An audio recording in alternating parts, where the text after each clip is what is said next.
Leif Øgaard. Leif Øgaard, born 5 January 1952, is a Norwegian chess player. He is the 9th Norwegian to achieve the title of Grandmaster.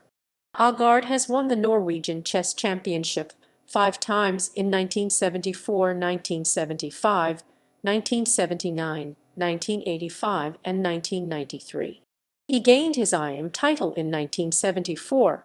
In 1981 and 1982, Øgaard won 2 tournaments at Gausdal, each netting him a GM norm.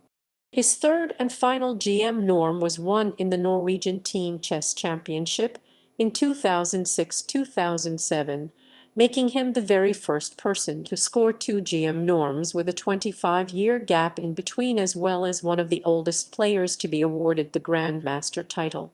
The GM title was finally approved at FIDE's presidential board meeting in Tallinn on 22-24 June 2007. Øgaard is a member of the Oslo Chess Club Oslo Schackselskap.